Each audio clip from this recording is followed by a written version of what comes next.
looks like it could rain any second, but it just seems like it's cloudy at the moment. Actually, with the heavy rain and stuff yesterday, I was just reading at first on how some places trees have been falling down. I guess it shows you how strong it actually was yesterday in terms of the wind and the rain. And what was going on today? I guess this was kind of official in terms of the US accidentally killing people with a drone strike. And this one was kind of interesting as apparently there were survivors and they're asking for some kind of compensation now. It makes you wonder how that would work. Here, this one says, survivors of a US drone strike in Kabul want an investigation and compensation.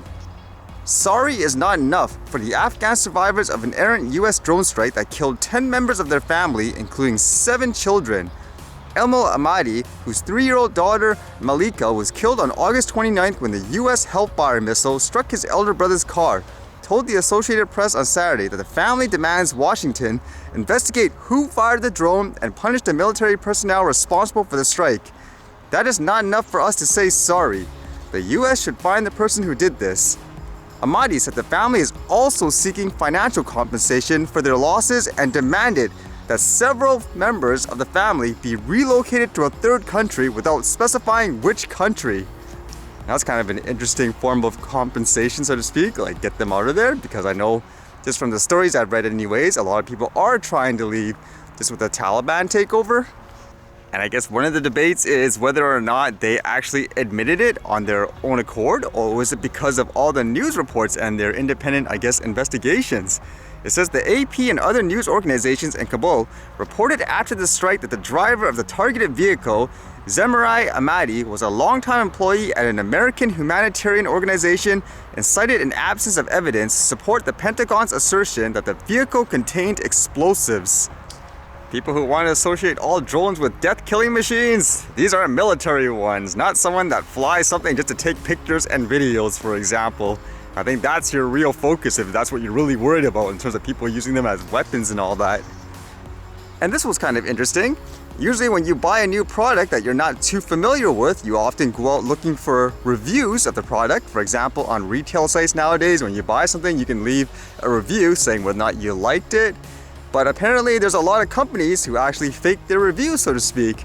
So it's interesting reading this one here. It says, Amazon has banned over 600 Chinese brands as part of review fraud crackdown. Have you noticed some well-known tech accessories makers disappearing from Amazon? Those aren't just rare incidents. They're part of a larger campaign. In response to The Verge, Amazon has confirmed a South China Morning Post report that the internet giant has banned over 600 Chinese brands over review fraud incidents. These firms intentionally and repeatedly violated review policies, banning incentivized reviews, Amazon said. The online retailer first broke the word of the figure in an interview with VP Cindy Tai on the state-controlled network China Central Television. And it mentions some brands. Actually, I've seen this one a lot online in terms of a power supply and stuff like that. The company Aki. So yeah, I guess they're really cracking down on this as it is a big issue. It makes me wonder if this is the same thing where sometimes, even for myself, I get so much messages and stuff from companies saying, oh, can you buy my product from Amazon, review it or something like that, and then once you do that, we'll repay you back the money that you paid. It makes me wonder if that's related to the same thing. But it's always, I guess, an issue when you're trying to find out legitimate, I guess, users that actually use the product and all that, and there's companies that will manipulate that just to try to increase their sales.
All right, see you guys later.